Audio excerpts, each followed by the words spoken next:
All right, everybody, we got something really funny going on with Funbearable today. This is an odd one, but what we did was we recorded a new episode and we remembered that there was actually something we recorded quite a while ago when we were doing our panels for Rhode Island Comic Con last year. One of the panels I was supposed to do was with Hank Azaria of The Simpsons. You see that? And man, this is gonna get taken care of. Look at this tuft. Oh my God. Anyway, what happened was I showed up. I was all excited. I was a little nervous. You know, Hank Azaria, The Simpsons is so big to me. I did a lot of research. I watched Godzilla 1998 many times. And I got there. And if you remember, this is the same one that I was doing the, was it Mallrats? Yes, the Mallrats panel where Jason Lee kicked me off. I believe it was Mallrats. Yes. And my other panel was Hank Azaria. Well, he showed up a day late. Something happened with his flight. Or maybe just late in the day. I'm not sure. And he canceled the panel. So I didn't get to do my Mallrats panel. I didn't get to do my Hank Azaria panel. But we had already recorded the wraparound. So that we did the Hank, I would have done the Hank Azaria panel. Then we would have had like an extra short podcast afterwards to talk about Hank Azaria and my connection. And so we had done that, but then the panel didn't happen. So that footage has just been sitting there since November. So we thought, we don't want this to get insanely old and become like a thing in the past. It's also not that long. So we were like, let's just put it out. So this week we're doing a normal episode pretty much. And then we're going to throw right to the panel afterwards, not to the panel wrap of Brad and I talking about Hank Azaria and all that kind of stuff. So please enjoy this weird Frankenstein of a regular episode and some extra, podcasting from our Hank Azaria panel. And, back to normal next time.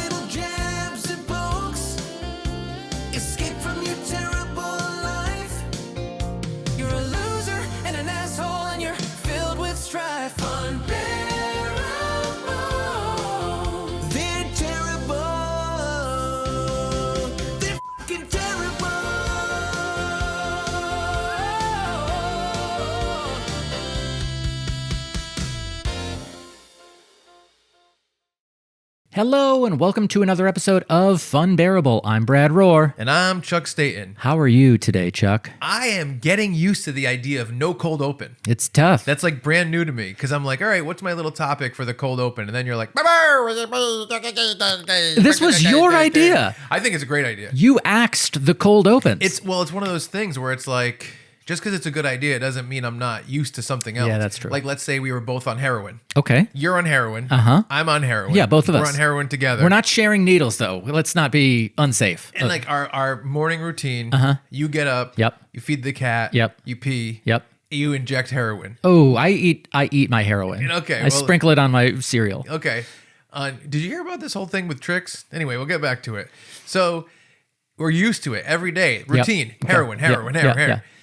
If we stop doing heroin, which I'm not suggesting, if we stop doing it, Okay. you'd still be like, oh, it's time to go do heroin. Yeah. Oh, wait, no, I'm not doing heroin. Yeah. So that's how the cold open is, I think. Okay. You know what I mean? Same thing. I mean, I noticed you said that I did heroin. You never listed where heroin is in your daily routine. In my schedule? Yes. I'm a nighttime heroin guy. Yeah, exactly. No, it's just funny to me. You heard about Trix? I did not. You didn't hear about Trix? How would I hear about Trix? I heard about Trix like 3 times. I didn't hear about Trix at all. Where did you hear about Trix? I've on the social media front, Trix is it's getting some heat. Uh-oh. Trix is being taken down. Trix, isn't it just for kids? I follow a lot of children's newsletters. Yes. It's no longer colorful. It's brown. Trix is brown. I don't understand.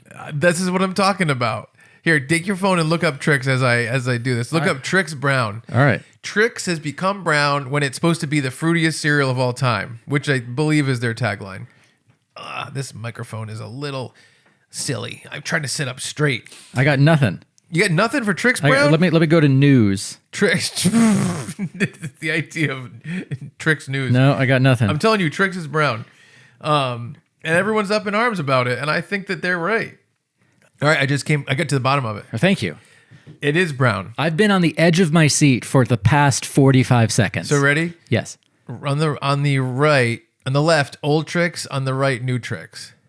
Oh, yeah, that does look brown. Less colorful. They're brown. They're rabbit pellets. That's the thing. They do look like, well, several rabbits. Yeah. So here's the deal.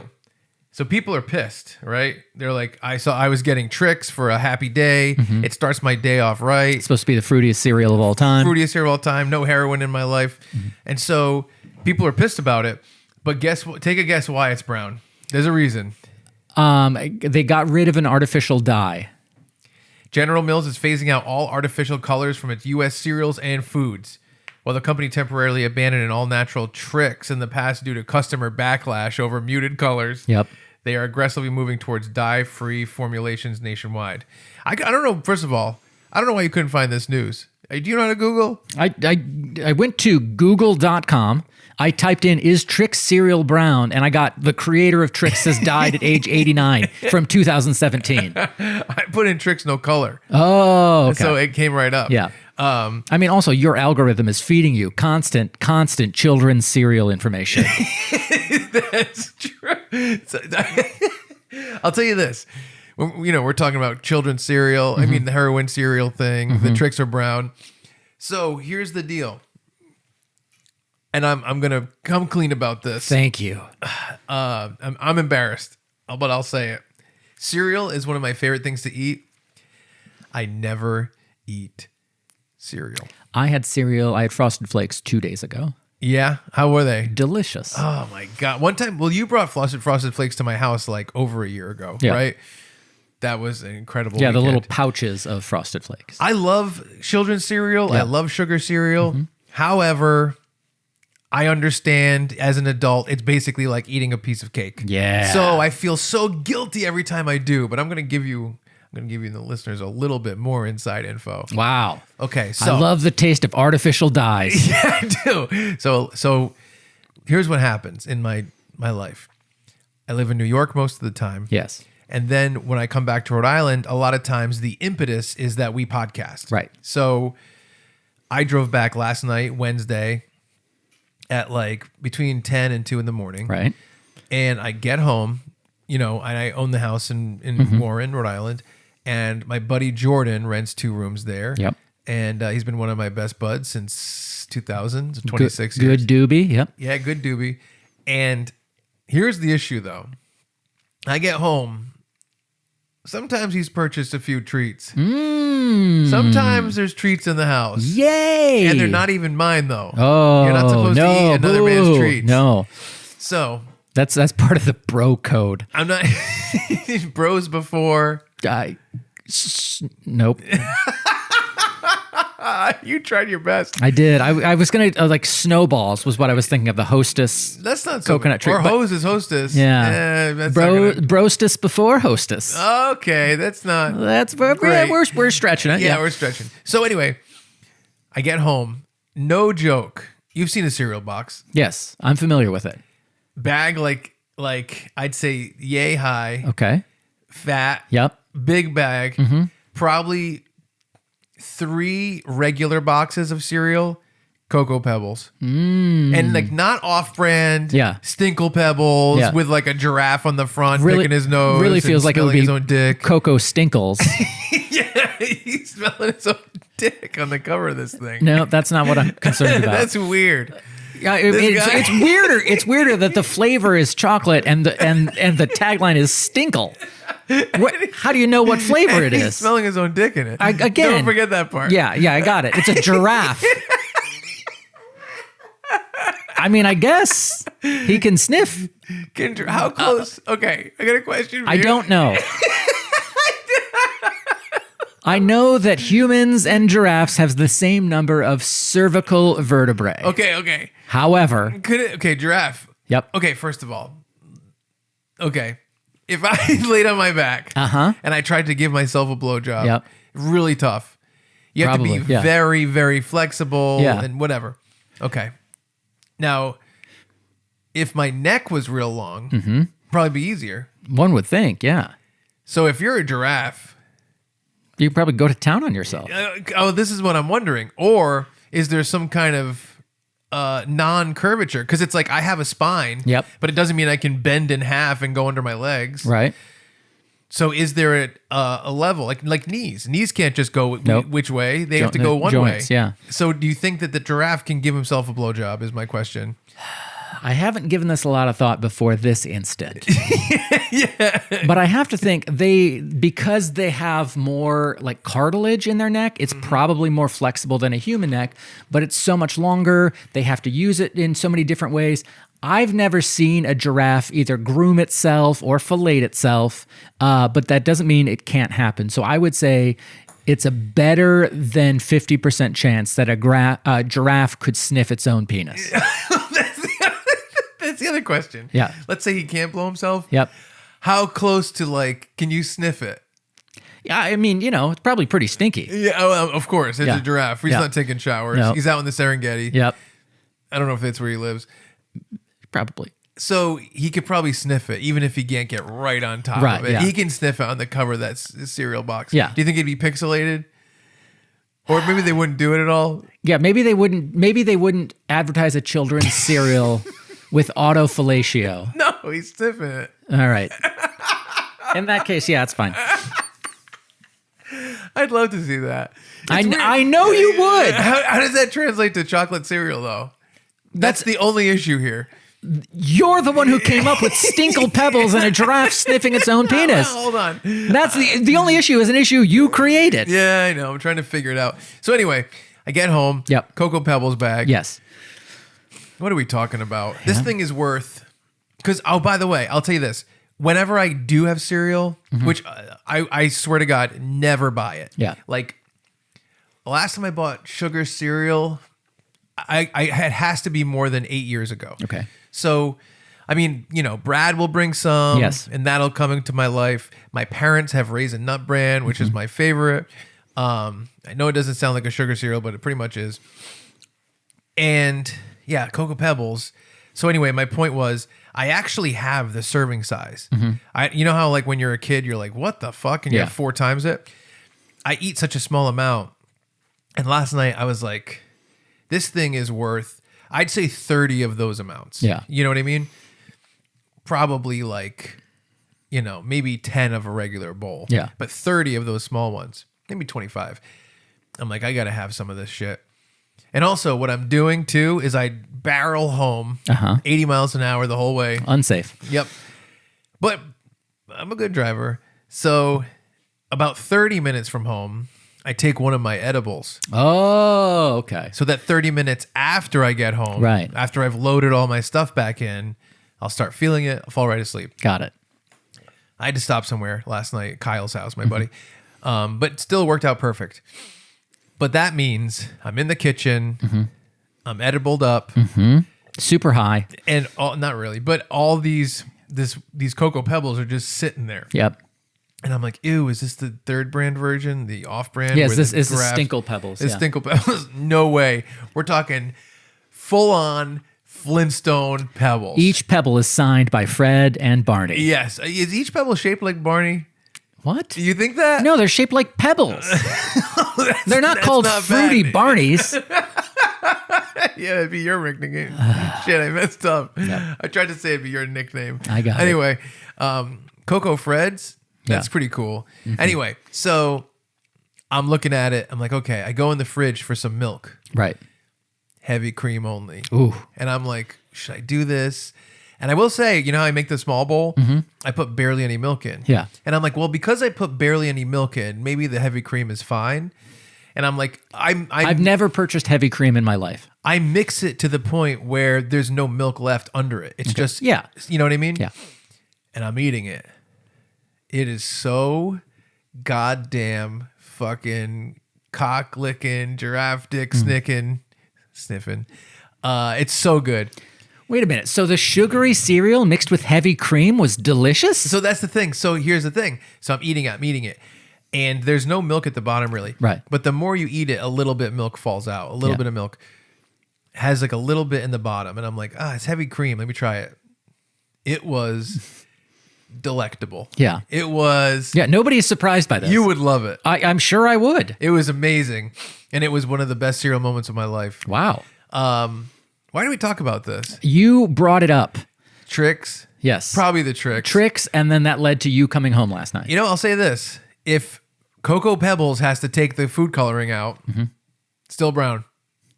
Unless they don't add it. Maybe. Yeah, I don't know how they... They're bright yellow. Yes. Cocoa Pebbles. What do you think about the idea of like, we want to, is it General Mills maybe? I don't know which one does what. We want to make a pebble. Well, we want to make a chocolate cereal. Honestly, I think it's Post. Okay, we want to make a chocolate cereal. Yep. Who should be the mascots? Fred and Barney? Yep. That's really strange. I think they came up with the cereal thing and said, that looks like Pebbles. Pebbles Flintstone. What if we get Fred and Barney? Because there's a lot of awareness with Fred and Barney. That's why I smoke Winston cigarettes. I'll give you this. I'll hit you with one of these. Please. Your When was best the last- shot. Hit me with your best shot. When was the last time a Flintstone cartoon came out? If it has, I don't know about it. Because I'm sure there have been like weird one-off specials that went directly to whatever streaming service or or a DVD. I don't know. Wow. So it just makes me think like, are Cocoa and Fruity Pebbles keeping The Flintstones alive. the Flintstones alive at this point? Probably. At the time, they were a boon for Cocoa Pebbles. It was like, wow, we got Fred, we Yeah. got Barney on the box. Maybe one day we'll have that grown-up Pebbles that's super sexy. You ever see that one? Oh, yeah. Oh my God. Yeah. Grown-up Pebbles. Yeah, Woo. a tattoo on the inside of my thigh. Oh yeah. But at the time, it's like the cereal's benefiting from the Flints. Now the Flint's benefiting from the Sear. Yep. It's pretty interesting. Yeah, it's super interesting. It's such a flip. I think there's some dissertations going on, a lot of talk in the blogosphere about this, about the Flintstones Pebbles symbiotic relationship. Like Venom and Eddie Brock. Yeah, exactly. Thank you. Yes. Yeah. So that's an interesting story. Yeah, I want to tell you about the Trix. Are you still high? Well, it is interesting that's like the product benefited from the Yes. mascot, and now the mascot's benefiting from the product Right. over probably, what are we talking, 60 years? I don't know how many because when I was growing up, probably when you were growing up, the Flintstones were just on. It was cheap to buy them. They were in syndication. It was old. It was old, and we knew it, but it was something that maybe our parents knew and felt comfortable having it on. Wow. And it just continued that way. And as we live in a time where There's so many cartoons. so many hours to fill on so many channels, the Flintstones are on TV somewhere. I don't know where, and I don't know if children are watching them or if children are like, oh, now I have other options, Daniel Tiger, Pajanimals, what have you. Bluey. PJ Masks, Bluey. Yeah. Cub Bluey. Are they not watching the Flintstones? And the answer is maybe. Wow. But if a Flintstone movie is on and a parent's like, oh, how about you watch this because they recognize it, maybe that happens as well. Wow. It's just so strange to me. And I never thought about the idea. I guess I never thought about the idea of those old cartoons not being produced anymore. Yeah. Because Disney has always produced cartoons. Warner Brothers has always produced cartoons. Yep. There seems to be Scooby-Doo still. Yes. So I never thought of, and Hanna-Barbera, don't they have like a show where it's all of them? They might. The Racers show? Or maybe that's Wacky Racers. maybe that's old. I Yeah, don't know. it's very old. Maybe they did like a recent special or something. Possibly. Did Hanna-Barbera do any live actions? I don't. Maybe a Yogi Bear, but maybe They did they Flintstones in the 90s. Maybe they did a 3D animated Yogi Bear, like Yes. within the past 10 years. Yes, Justin Timberlake. They did a couple different live action Flintstones, 90s, 2000s, with a different cast. Couple Scoobies. Couple Scoobies, with more Scoobies on the way. More Scoob? Yeah, more live action Scoobies on the way. Really? I believe, yeah. Wow. By the way, Scrappy? the first Scooby-Doo movie is one of the worst films I've ever seen. And I say that as someone who unapologetically loves Sarah Michelle Gellar, who played And Daphne. the other one. Linda Cardellini. Who was, and Matthew Lillard. Yeah. And who's the other guy? Oh, I like that guy too. Freddie Prinze Jr. I like him too until the most recent last summer movie. They took I know what you did last summer. a scene out of the film. Yeah, the lesbian scene? I don't know if like there was a dance or something and people were applauding and they cut that scene out, but they didn't cut the applause out. So when they cut to the next scene, in the finished product, Yeah. there's still applause and you have no idea of where that applause came from and they just roll into it. That's so weird because you don't need the sound effect. Nope, you don't. That's very strange. Yeah, it's very odd. Yeah. So anyway, I was thinking about cereal. All right. This thing last night. Yep. And if people at home, drink it with heavy cream. Eat it with heavy cream Don't and then do drink that. the heavy cream afterwards. That's bizarre. It's delicious. It's delectable. Yeah, put cheese in your frosted mini wheats. My mom used to put cheese in strawberry milkshakes. That's strange. It was a contrast. I know that people in the Midwest do like a slice of cheese on apple pie and heat it up and let it melt. I would try it. I would not. You wouldn't try it? I'm the leader of the coalition against fruit-based desserts. How could I have apple pie? Okay, so with or without cheese? It's not your problem with cheese. No. Your problem is with that because you ate a cheeseburger with peanut butter on it. Yes, I did. How was it? Not great. I wouldn't think so. Because the patty had onions in it as well, and that really didn't work for me. I was very sick that night. Really? Yeah. How about the idea of you love pecan pie? I do. Would you try that with cheese on it? No, because I don't think of those things going like apples and cheese. You think of on a little. Like a brie. Yeah. Wow. Yeah. No, caramel. Caramel's in pecan pie. Yeah. Caramel and cheese. Yeah. Remember, I used to get. Yeah, you used to. I didn't. I get the Fat Toad caramel from Yes. Vermont. You get it. It's delicious. They have just cold brew coffee Just caramel. go to Vermont and ask for it. No, you can order it, Fat Toad, and you can get the cold brew coffee caramel. And I would get this wedge of cheese, and it was like a hard cheese. I forget what it's called, Bellatini, and I would have those together, and it's fucking amazing. Good. So caramel and cheese can go together. I mean, I would try it. I just don't There you anticipate liking it. I think Yeah. the try is a win. I also don't think I'd like it, but I would try. Yeah. I like to try. I don't. I know you don't. One of the things I did want to talk to you about, Yes. that I haven't been able to really talk to you about yet, Cereal. is one of our favorite bands is NOFX. Yes. Love the band NOFX. They just did a new documentary called 40 Years of Fucking Up. Right. Great documentary. And so I tell Natalie, I'm like, there's that one, but just to go ahead, 10 Years of Fucking Up, Backstage Passport 1, which is a The TV television show. season. Yeah. Backstage Passport 2, which is a documentary, like a Right. movie. Punk and Drublick, Yep. A Fat Wreck, directed by our friend Sean Colon. That's correct. 40 Years of Fucking Up. It's a lot of documentaries So about there's like one band. 6 Yeah. projects at different points in time, which is really cool. And I'd love to watch all of them. I hope we do. And she's like, yeah, let's watch Backstage Passport. And I was like, all right. So we watched the whole thing over like 3 days. I think it's 8 episodes. She loved it. That's Natalie great. loved it. She's like, all right, what's next? What are we doing next? And I'm like, Backstage Passport 2, the movie. So we got to get into that. I want to watch all of them. She's got Cokie the Clown makeup on, which is Fat Mike's solo side project. She's learning.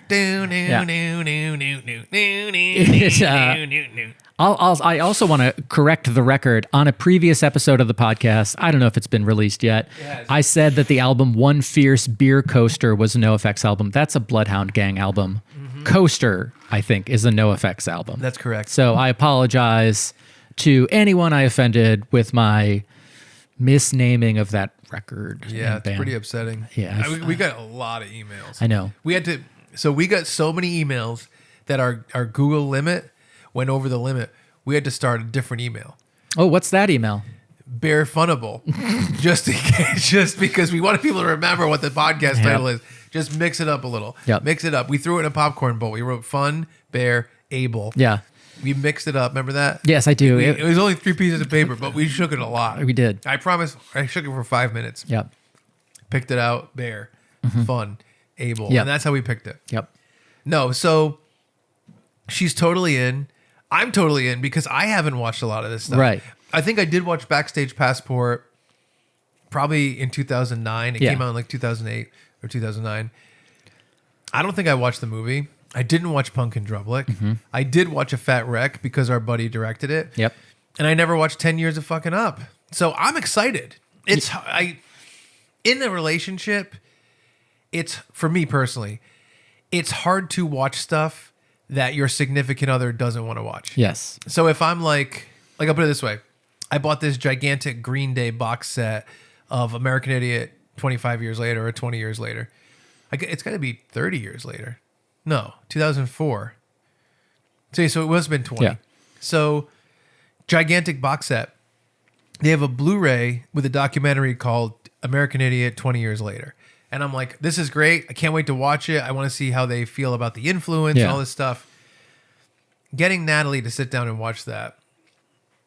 She doesn't want to watch documentaries. You got to have Billy Joe be mean to her. Yes, exactly. She's like, is it Fat Billy or just regular Billy? And then she'll want his approval, so she'll watch the documentary. Exactly. No. So it's hard to get her to watch some things. She doesn't like horror movies that much. Mm-hmm. She's kind of selective about her action movies. She doesn't want to watch rom-coms, but I don't care about rom-coms. Yeah. Except I wanted to watch About Time. I keep hearing it's great. Rachel McAdams. And it's a time travel movie. She won't do it. Wow. It looks too much like a rom-com. And it looks like 100% rom-com in the trailer, but people have just said it's good. So anyway, we're watching all these docs, and I'm trying to use it as like a massage way into watching other documentaries. A gateway drug, if you will. A gateway drug doc. Yes. That's what I want to do. So I'm slowly pushing her. And she does like true crime documentaries. So we watch a lot of those. Yeah. So I'm wondering if I can be like, now this. And I got to find, this is my whole point. I'm trying to find stuff that's like the next step is music. Next step is like some music and something else. Yeah. The next is a little bit of music and more this. And I'm going to try to trick her into being open to watch these other documentaries with me. Do you think that announcing on the podcast that she occasionally listens to, that you're going to trick her, will affect it in any way? I don't think she's going to listen. I don't think she listens anymore. She has enough of my bullshit in real life. There is so much. Like, you know how in the beginning I'm like, Cocoa Pebbles, Trix, and all this dumb shit about Drive sucking himself off? She gets that 24/7. Yeah. And she points it out. Good. She's like, you're crazy. You jump from topic to topic. Yes. I can't take it. It's too much. My head is spinning. She uses it as a reason she doesn't pay attention to me. Yes. Because it's too much. It's just too much to fucking deal with this. There's a lot. Have you ever dealt with it? Your Yeah. nonsense?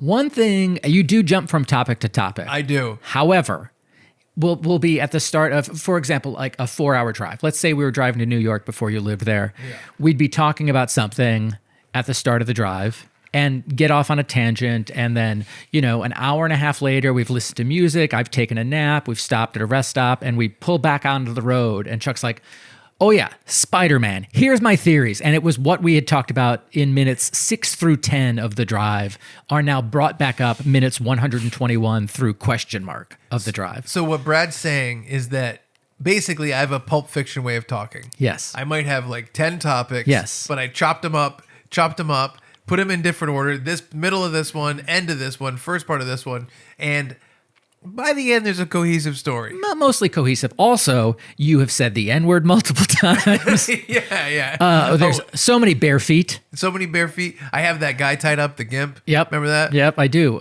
This is all a reference to Pulp Fiction in case you don't because get it. I've been the gimp.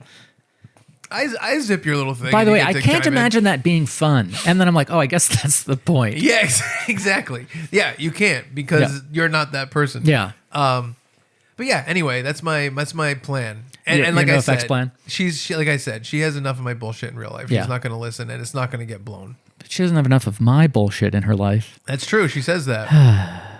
Another, what's funny? I actually want to talk about this too. So this is kind of a good segue. She doesn't like to watch Jackass. Okay. And I've met multiple grown women who are like, I feel bad.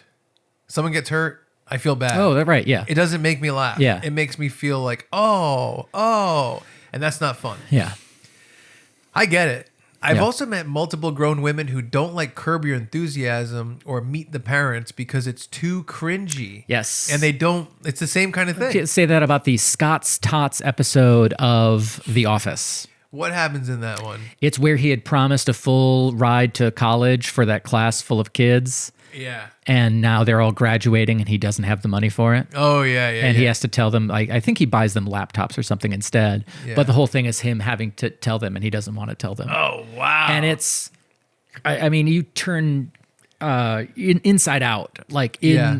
secondhand. You're just an cringy shit. anus. Yeah. When you watch that, you'll be like, That's correct. Where's Brad? And you see this little pink rose on the Yeah. couch. Oh, it's not pink. I think there have been studies that show that men see videos of people getting hurt Yeah. and just sociologically react differently than women, partly because like first of all we're trained not to show our pain. Yeah. And secondly, because sometimes we're in competition with those men, even though like it's a guy trying to pole vault and he goes over the thing and the pole vault hits him in the schmeat and Yeah. he's like, oh, my schmeat. Like we're not directly competing against him for resources, Yep. but the little monkey brain in the back of our heads is like, other men get hurt, me get women now. Me get Really? resources now. That's why we think it's funny? Some of there's We go to see Jackass and we think about banging girls the whole time? our little monkey brain does, yeah. Wow. I know I have a monkey brain. I didn't know that's what it was thinking about. That's yeah. Monkey brain, lizard brain, bird brain. Wow. What's that? It's a theory of like, it's in improv, the idea of like, this is why the rule of threes works, because there's three essential components to your brain: mammalian, avian, and reptilian. or Wow. whatever. They all want different things. What are the avian and the I lizard one? don't remember. Oh, you don't know This about is it. just, a book I read 30 years ago when I was starting improv. I see. Yeah, so Natalie doesn't like Jackass. Right. And like I said, it's a thing with grown women. You know who else doesn't like Jackass? Lindsay, who I used to date and Our buddy, donated a yep. kidney to my mom. Yep. She doesn't like Jackass. And you know what she said? Well, I shouldn't say you know what she said. You know what else she doesn't like? What's that? And this is disgusting to me. I want to walk out of the room right now just thinking about it and take my own life. Okay. She doesn't like the song Shout. It's a pretty fun song, Lindsay. I'm out of here. It's a pretty fun song. Getting out of here. I don't know where to go. Can you believe that? It's I mean, obviously for the sake of the podcast, what an insane take. It is, yeah. But in real life, like Don't. everybody has different relation Okay. to different art. That's okay.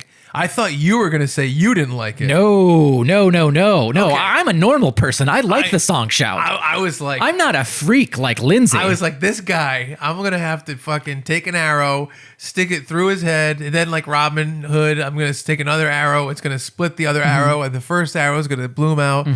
By the way, me and Brad came up with a cool phrase. Remember? Yes, we did. So this is the truth, I think. You tell me if this is right. So in the summer, everyone who's a man with a nutsack, Yes. their nutsack falls down. Yeah. And they have a big, stinky nutsack like a giraffe. Because we want to cool the parts of our body. We want to regulate the temperature of the parts of our body that creates life. This is what I was going to ask you. Is that true? It's like in the winter, your testicles are inside you. Because it's got to stay warmer. And then in the summer, your testicles come out. Now, I'm not a doctor.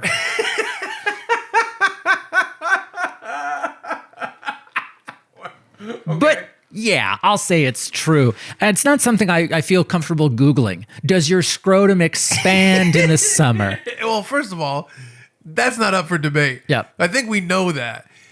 And so in the summer now, we say Brad is in bloom. Yes. And his nutsack is blooming out. Yep. Like a blooming onion, if Yep. you will. Yes. I won't. Yeah, never.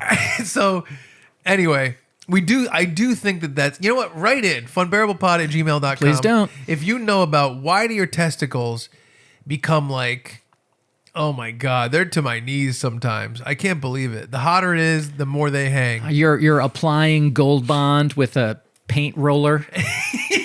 Yeah. You pick them up. Yep. Go like this, twist them around. Yeah, it's like a shawarma kebab thing. Yes, that's exactly what it is. Gross. I hate it. Now I don't want shawarma ever again. Yeah, I don't like it either. Oh, I'm okay with shawarma. I just don't like the comparison. Man, I could go for a good gyros right now. Oh my God. Just some spiced lamb meat. We can go to Mike's Calzones on Thayer Street. I want like Greek Town, Chicago gyros. Damn. So, yeah. So if you want to use that, my nutsack is in bloom. My balls are in bloom. Don't. Whatever you want to say. It's. If you need to communicate it. Why would anyone need to communicate that? Well, what if you're getting intimate with your lover? Okay. And she's like, what is slapping me across my back? What is slapping me across my back, across my stomach? It hit me in the chin at some point. I mean, like, and I'm not saying blowjob. I'm saying, couldn't she figure it out? I guess so. And then you're like, but she might think you have a medical condition. Well, then you have to say, I'm in bloom right now. And then you have to explain that. Yeah. Unless she's a Funbearable fan, in which case, good work. Way to go. Exactly. So, why are we talking about our testicles blooming? You brought it up. You're Yeah. like, Brad and I came up with this expression. Okay, I don't know why. It was, the cringe, and about we're hardwired to love people failing. Okay. As men. So, back to Shout. Yes. I love Shout. Shout. That's a fun song. As soon as I was told by Lindsay that she doesn't like Shout, I was like, I think I love Shout more than everybody in the whole world. It's weird how you double down on something like that. You do too. Oh, absolutely. Dude, when I was a child, You were like Perfect Strangers wasn't a good show, and I went out and I memorized all the scripts for Perfect Strangers and did all the voices. yes, and which I would never say. Yeah. Balki, Yeah. Cousin Larry. It was you laughed at me because all right. So I laughed at you recently for thinking Benjamin Button disease was a real disease. Yeah. But years ago, Chuck laughed at me because as a child, I thought Mepos, where Balki-Bartokomous was from, was a real place. Bartokomous. When I was, You know Balki's last name? yeah, I told you, Perfect Strangers. Yeah, What I a love great Perfect Strangers. no, What's Larry's last name? Appleton. Oh my, what is going on? You're a Perfect Strangers genius. I know those two things. If you were like, what were the names of the neighbors they dated? I don't know. Okay. They were flight attendants, but that's all I know. I didn't, okay. Elevator attendant, Harriet. Yeah, spinoff. Spinoff, Family Matters. Family Matters is a spinoff. Yep. From Balki. Now that's something to think about. Oh yeah. Are there any? Wow. Was Perfect Strangers on TGIF? I think it might have been. Yeah, probably. Wow. That's, if people don't know that, it's an accurate thing. Family Matters is a spinoff of Perfect Strangers and Die Hard, where Carl Winslow comes from Die Hard. Right. Harriet comes from Perfect Strangers. Urkel made an appearance on Full House, which means that in the world of Full House, Mepos is a real place. Oh my God. What's going on here? Danny Tanner could have gone to Mepos. Step by step, Urkel. Mepos. Hold on, let me do this. Yeah. Balki. Yeah. Just put Balki in the center. Looks like this. Harriet. Uh-huh. I'm gonna drop the Die Hard thing because that was a joke. Yep. Harriet to Urkel. Urkel to Full House. Yep. Urkel to Step by Step. Yep. This is insane. Shared universe. This TGCU. Wait, TGIFCU. Yes. Well, it's television. Anyway, what were you gonna say? I was going to say the Saint Elsewhere theory, Yeah. where the kid shakes a snow globe, Yeah. and basically the whole show has been taking, but characters from that had been, and so there's this whole world. Oh yeah, that's right. Homicide, Life on the Street, Yes. had a crossover with this, and so they're all similar. But if we could find a link, I just want to make sure that Mepos is a real place, and that therefore 10-year-old Brad was right and Chuck was mean for laughing at him 15 years ago. You think you see things through the eyes of a 9-year-old. Thank you. So often. Thank you. Where it's like, I'm like, you know what Meepos is? And you're like, you were cruel 10 years ago. And like, that's cruel to you. It was at least 15 years ago. Yeah. So anyway. No, it's a long-standing joke. That's all. Yeah, no, of course. I want to do, okay. This was our first foray into the Balki-verse. Uh-huh. Balki-verse. Yes. Now that's what we got to call it. I'm on board, yeah. So this is our first foray. On an upcoming episode, we'll give a definitive world, we'll give a definitive circle of the Balki-verse and who is in the Balki-verse. Okay. Friends and Mad About You are in the same world. Yes. And Friends and something else. Shit. Well, I'll think about it. So anyway, Balki. We're going backwards. Balki. Shout. Okay, shout.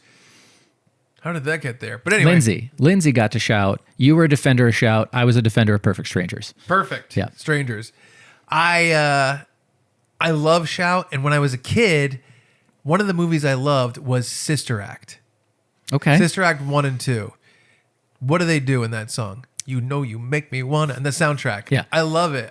All those. It's funny because I would think I was too young to understand the movie. Right. In terms of like, she's a nightclub singer. So she's bringing over her classic nightclub songs into these hymns. Right. Right? I didn't understand that. I thought it was just these hymns. Yeah. I thought that, I was like, why isn't my church doing these hymns? Or St. Mary of the Bay on Sunday morning, like, Yeah. they're doing the slow version again. But you're out there, you're in the aisle. Yeah. Also, at Sanctuary, we have little kids, like 2.5-year-olds dancing in the aisles as we sing, and it's very cute. Oh, that's great. Yeah. Anyway, I love Shout from that. Yep. Whoopi Goldberg. And I love it as a wedding song. I think it might be the #1 wedding song. What do you think? It's up there. There's probably some line dance songs because I'm Midwestern and white that they got a little more popular, whether it's the Cha-Cha Slide or one of those. Yeah. I think, Cha-Cha Slide and Shout are right up there Yeah. for wedding songs. I'll say, as far as Shout goes, and celebrating music that is celebrative, Yeah. I like it now. However, there was a time when I was so like, dancing stinks. Yeah. I'm not going to dance. That's how I was when I was 12. That's how I was for a long time, probably like 14 to 34. Like I wouldn't do the YMCA because my high school buddies that I worked with. It doesn't spell anything. I was like, oh, real men watch ESPN. Or like that was the kind of person I was. I'm so sorry. I don't know how I made the letters with my hands. I'm trying my best, man. Yeah, it's tough. I can do little ones. Yeah. So at some point in my life, I probably did hate Shout. Eventually, I realized life is more fun when you participate, and I was solidly behind Shout. And going out Lindsay and I danced at a wedding we went to recently. We we were the only two on the dance floor. We're boogieing, we're shaking, we're twerking. Yeah. And that's fine, but it's not something I would have done previous. Yeah, because I was just worried about how people see me, and I'm bad at dancing. But it's like, it's a wedding. Everyone's bad at dancing. Yeah. You know what's funny? When I was a kid, like 12, 13, well, I guess it was like, well, how old are you in 8th grade? Like 14. Okay. Yeah. So from like 6th grade through 8th grade, I would go to the dances. Yep. And girls would be like, come dance. And I'd be like, screw you, girls. I don't want to dance. I'm a wallflower. Secrets of a wallflower. What's it called? Perks of Being a Wallflower. Got none. Would you... Wait, is that a book title?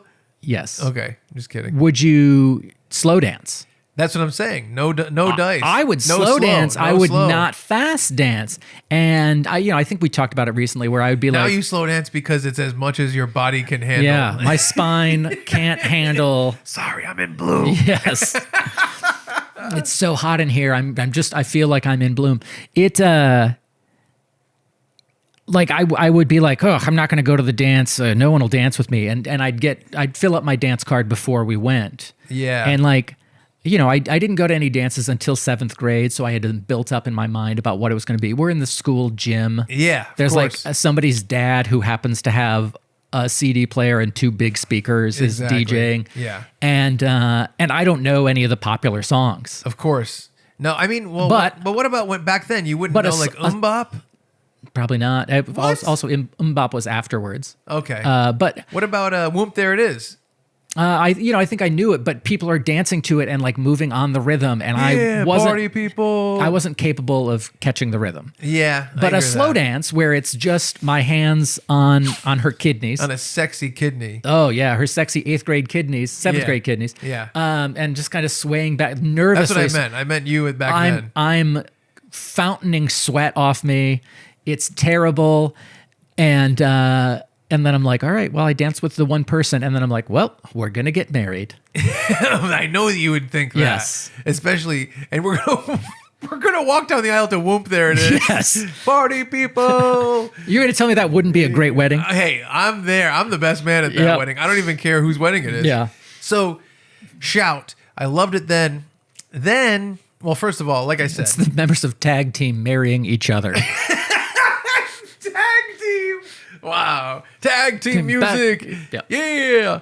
Remember when I did my band did Whoop There It Is live at that huge album release show Yes. outside the Whiskey Republic? Yep. And I was like, do you guys want to hear a new song or do you want to hear Whoop There It Is? And they're like, Whoop There It Is. And so we're like, yeah. And then Yeah. Abe went into on bass. Yep. Doom, doom, doom, doom, doom, doom. So anyway, Shout. Love Shout from Sister Act when I was a child. Yes. Love Shout is a wedding song eventually. Then Green Day did an amazing version Yes. of Shout with King for a Day. Yes. Their song King for a Day. It's in the American Idiot Blu-ray, I think. I mean, Bullet DVD. in the Bible. Bullet in the Bible. Incredible version of Shout. And now the weddings have continued to make me love Shout to the point where I think it's my highlight song. Number 1 wedding song. Wow. I can't believe it.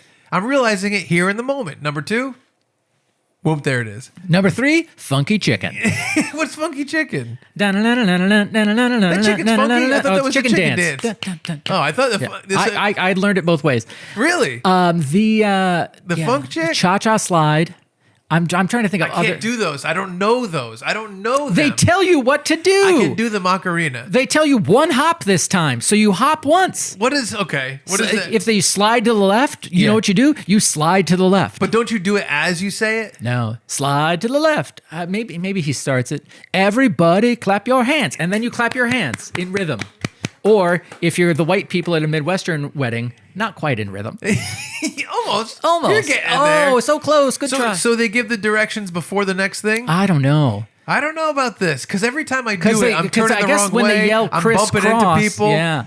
I guess you just watch the person next to you or in front of you and hope that it's a youth. But who can also, react like, you're quickly enough. following them. Yeah. You're not doing what they do. Like Macarena. Hey, Macarena,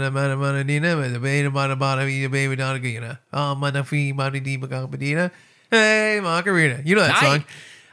Yeah, I do. Those are the lyrics. But do they tell you what to do? No, they No, don't. They no. tell you something else. Yeah. But I did learn the Macarena. I know that one. I think that slide to the left, or what's it called? The funky slide? The cha-cha slide. The cha-cha slide.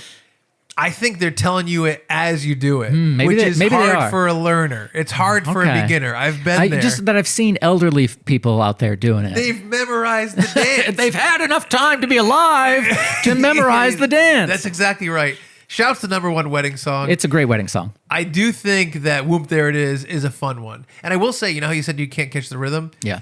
There are some songs that change the rhythm. Yeah. I think Whoop There It is like, there it is. And it just stays. And maybe I'm better at it now, or I care less now. You know, Did me and you perform Whoop There It Is together?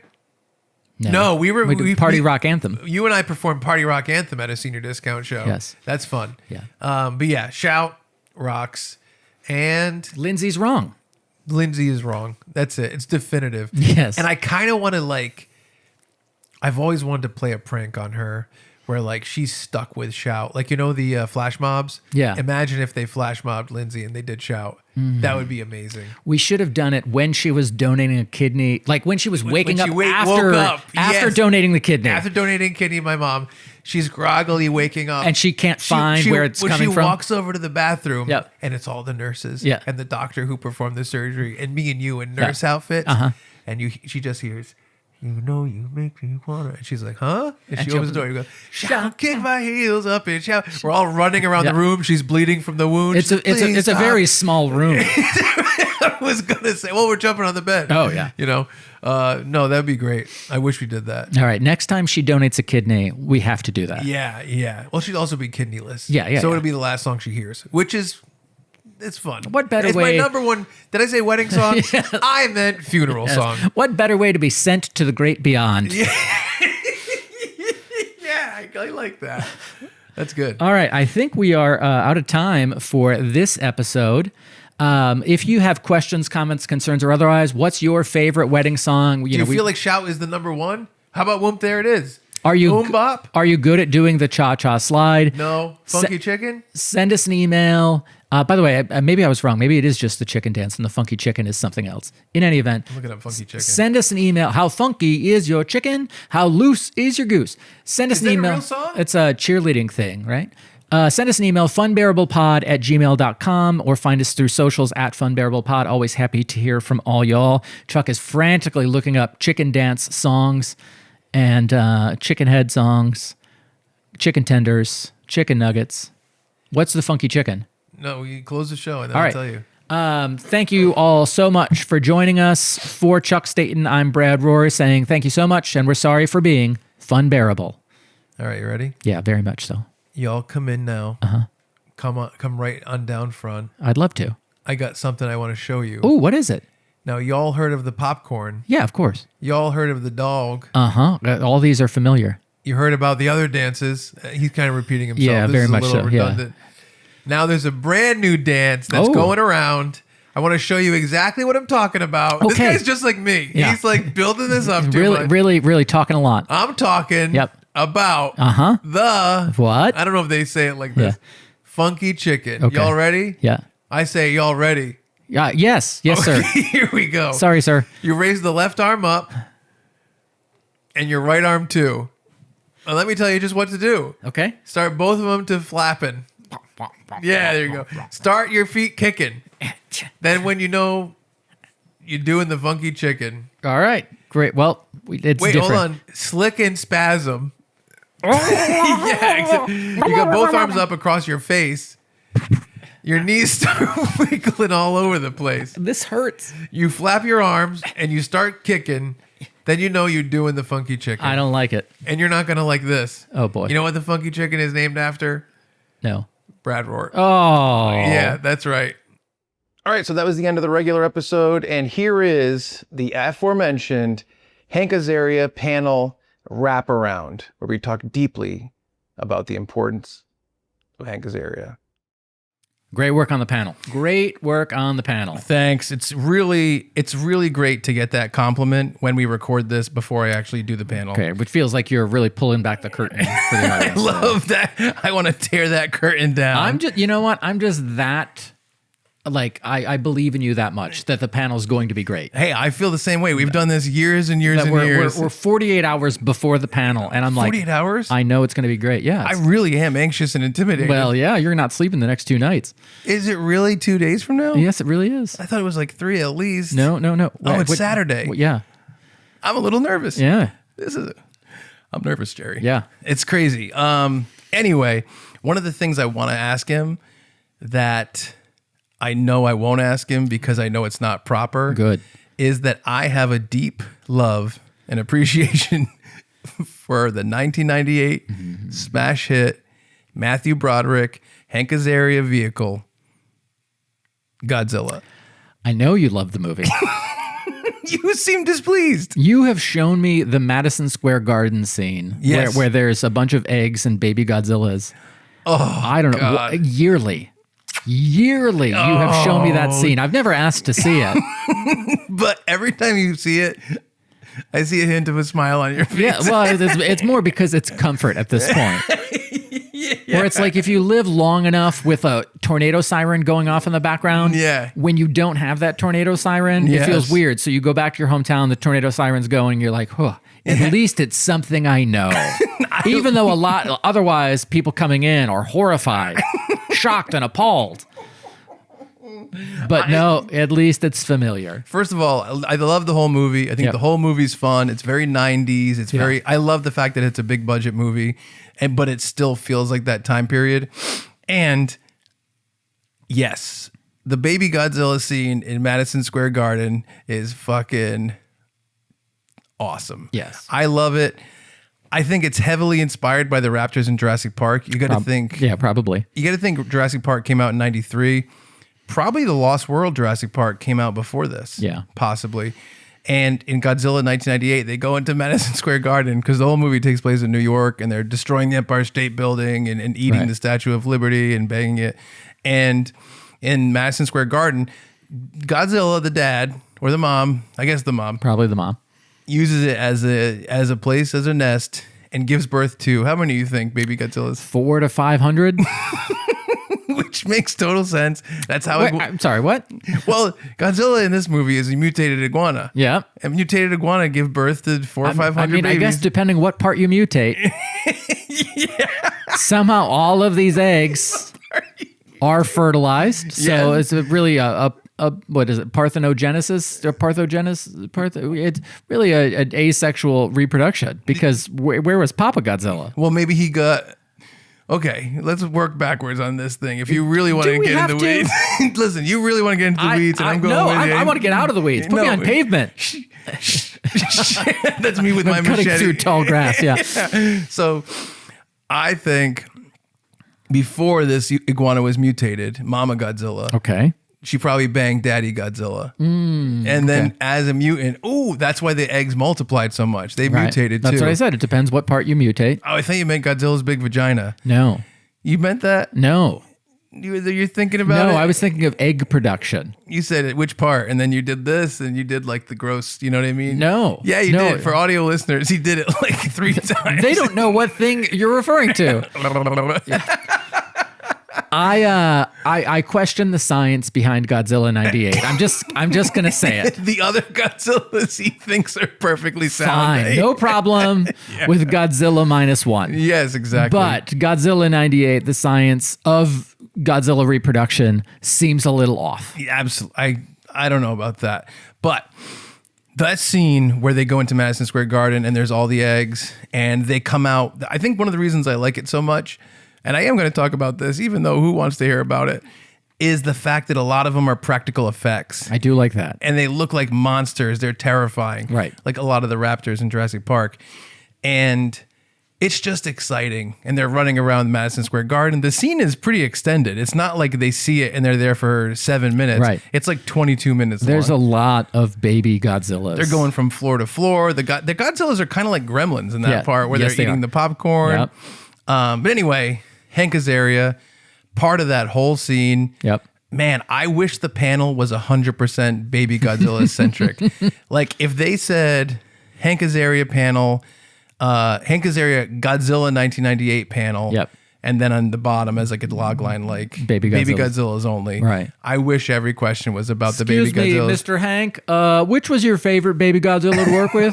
You'd probably be like Stinky. Yeah. You know, they named them all. Yes. Oh, okay. I was trying to be the funny one. You got a real answer. Oh, that's the guy question? Yes. Oh, okay. I got it. Yeah, that wasn't you questioning it. No. You know. Yeah, I do know. You've got your behind the scenes coffee table book. It's Stinky. That's my favorite one. Of course. But yeah, Hank Azaria, it's funny because obviously we had to have the panel revolve around The Simpsons.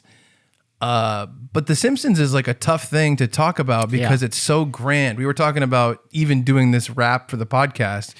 And it's like The Simpsons are just so big that it's hard to even have a conversation that's not just like, what's your favorite Simpsons episode, which isn't fun for Brad and I to talk about. But it's just like such a cultural phenomenon. It's like, it's a weird thing to bring up. But I will say I saw some interesting clips from The Simpsons when I went to go see Weird Al recently.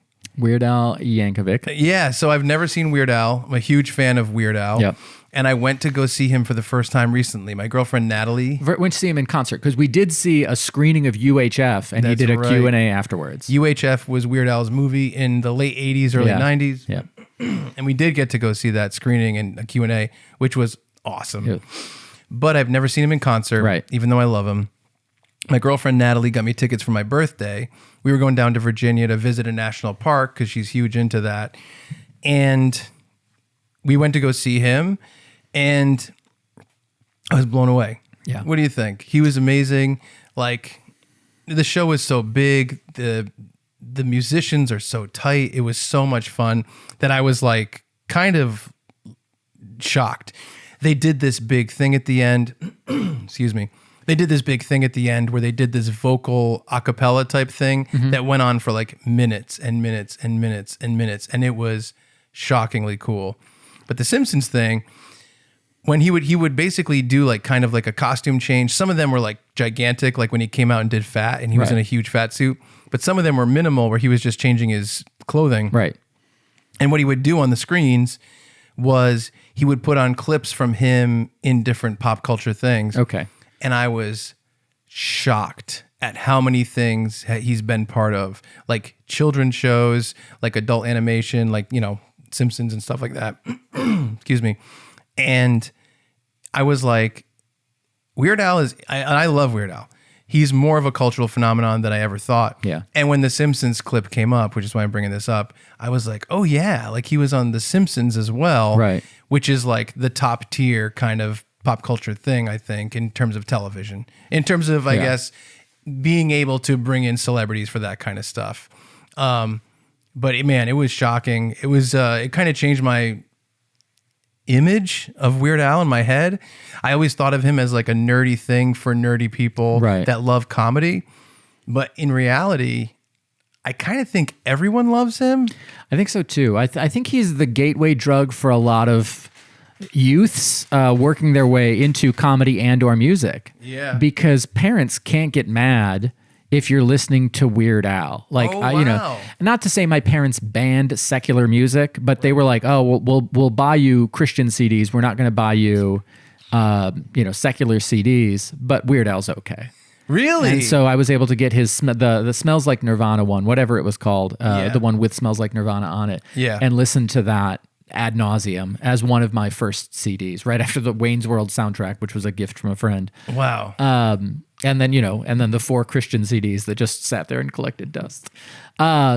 It was, so yeah, I think, but it was even going back further than that. In 4th grade, when I like was developing a sense of self, like the Weird Al tapes that we were passing around our classroom had a lot to do with like, oh, I like the idea of making people laugh.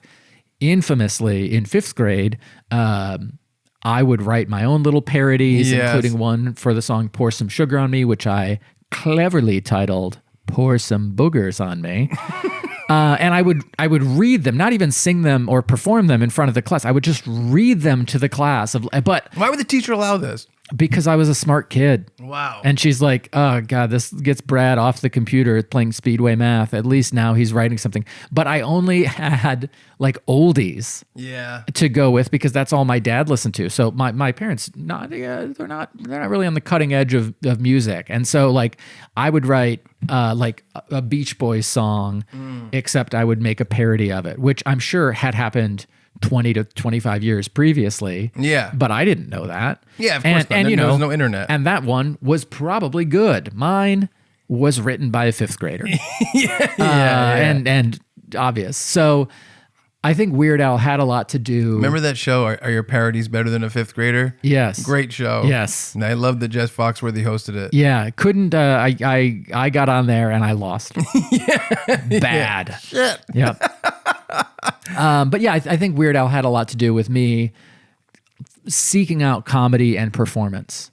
Really? Yeah, I think so. That's amazing. It's funny because for me, I kind of have a similar thing where you said your parents can't get mad at you for listening to Weird Al. Yeah. For me personally, it's like I had the Adam Sandler comedy tapes at the same time. Yep. So I think my mom actually definitely listened to one. Right. So she listened to They're All Gonna Laugh at You. And she had already bought me What the Hell Happened to Me as a tape for Christmas. And when she listened to They're All Gonna Laugh at You, she flipped out. I mean, I was probably in 7th or 6th grade. Yeah. So that's pretty young to have that type of comedy. So having the Weird Al tapes as well, I think felt very sanitized versus that. And they're like, phew, you know what I mean? Plus, there was something punk rock about Weird Al at the time. And obviously, I was in a punk band for 15 years eventually. Right. And the idea of someone just taking all that stuff and making themselves a parody of everything, like, you know, Alapalooza has the Jurassic Park symbol, like all that kind of stuff felt like a little bit like, fuck you, I'm part of this. Yeah. Which is weird, but I do feel that way. But I really did feel like for a while when I was a kid, liking Weird Al was almost like you had to qualify it. Right. You have to be like, I know, but it's cool. It's actually good, blah, blah, blah. You know, at the time, it's like, I wouldn't say embarrassing, but it is like something that you weren't throwing out there to be like, I'm cool. I listen to Weird Al. Yeah, no. It felt like you were hiding it. But then you get older and it's like, oh, he's on 30 Rock. Yeah. Oh, he's on this. I can't believe how many, not only the animation shows, like I was saying, but live action shows that he was on. Yeah. And the people that worked with him. It's mind blowing. But he was a huge part of my comedy stylings growing up too. It was like, and it's funny because The Simpsons, I think The Simpsons is number one for me in terms of comedy. I was big into SNL and that whole cast in the mid 90s that led up to like Will Ferrell. Like when it was Mike Myers, Dana Carvey, Chris Rock, Chris Farley, Spade, Sandler, all that stuff. That was big. And all those movies were big. Wayne's World was big for me. Tommy Boy was big for me. But Weird Al occupied the same space, I think. And I guess I'll say this. I made a parody tape, like a cassette tape. Good. When I was, I'm surprised I'm going to say this. When I was in like 7th, 8th grade, I made my own parody tape. What did Jeff Foxworthy think of it? Yeah. But it was all making fun of one kid. Wow. Yikes. I shouldn't say that. Yeah. It was all making fun of one kid. Uh-huh. However, all the songs had jokes about all of our friends. Right, of course. Making fun of them. Yes. Including me. Yes. However, the jokes about this one kid, I feel so bad telling the truth about this. Yeah. Like we all had different aspects of us that would make fun of. Yep. And at the time, I think it was a little bit more acceptable to be like, this one's fat, this one's dumb, this one's this. You could probably still do this one's dumb. But the main guy, it was all about how he was ugly. And it was definitely kind of considered bullying, I would think. But we were all friends, which does happen in bullying. And a lot of it was making fun of all of us in different ways. Yeah. It's tough. It's a tough one. But I did make a parody tape for sure inspired by Weird Al, way more unintentionally mean-spirited. The name of the album was Pour Some Boogers on Mike Armitage. Armitage, yeah. No, I remember the kid's name. Yeah. And man, oh man, do I feel bad about it now, actually, now thinking about it. But that was kind of my foray into parody songs, which I'm not sure if I wrote more after that, but I definitely, before I was in my band, like fully, I would write comedy songs. Yeah. And that he was a huge, huge inspiration on me, which is funny that we're talking about Hank Azaria and we're in this Weird Al place. Yeah. But like I said, Simpsons was my number one biggest influence. And it's so big that it's difficult to talk about. Like if we went to did you see the Simpsons event that they did with all the music in LA? I did. Yes, I did. With Conan O'Brien? Yeah. Like if I went to that, then this would be all about that. Right. But we're just talking about, 30 something years of the Simpsons. Right. Is it like 35 years? Yeah, I think so. I think the 35th anniversary was like last year. Yeah. It's tough to encapsulate that into a discussion. Right. You know what I mean? And also I think that the Hank Azaria panel, I have to imagine it's going to have a lot of Simpsons discussion. Right. So I don't feel too guilty talking about Weird Al for most of this. Honestly, I hope there's a Herman's Head question because that's how I got to know Hank Azaria. It was through the show Herman's Head. What is Herman's Head? It was a show on Fox. Is it like a spinoff of Godzilla 98? It's a prequel. The premise of the show, there's a normal guy named Herman, and he's interacting with these people in his everyday life. Yeardley Smith, the voice of Lisa Simpson, was like the secretary at his job, and then this one, and Hank Azaria was the best friend. And but then you also see inside his head, and you have this actor playing like the jock type, and he like. So you get an inner monologue, but it's through these four characters of the intellectual, the animalistic, the hippy dippy, and I don't know, the other one. And Those are the characters on my main tape. It's the houses from Harry Potter and the other one. And so Is that Hufflepuff? yeah. And so you get the idea of like, so you have the interaction Herman has in his real life, and then you have like the voice of lust being like, do it. Yeah. Or, the voice of intellect saying like, well, I wouldn't do that. And then he acts contrary to that one. So you see the characters in his head interact or react to the situation along with the sitcom playing out. I think it ran for about probably three full seasons. I think it was 70 something episodes. Yeah. So, successful. Yeah.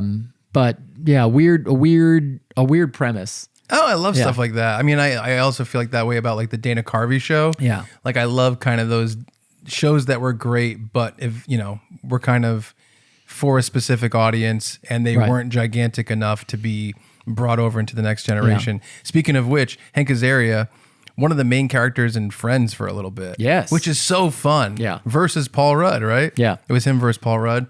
So cool. Yeah. No, I'm psyched that I got to do it and not hopefully will do it in 2 days. Yes. But yeah, quite a discussion on Weird Al. Yes. For some reason. Yes, along with our Hank Azaria. Well, comedy. Yeah, comedy.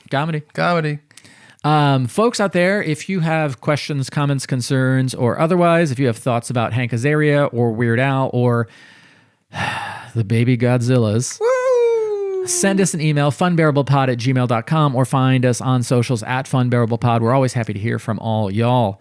For Chuck Staten, I'm Brad Rohr saying thank you so much, and we're sorry for being Funbearable. Okay, now that the cameras are off. Yeah, I love those baby Godzillas. I can't get enough. I wrote a parody movie called Godzilla 1999. All the babies are grown up now. Oops, all babies. Yes.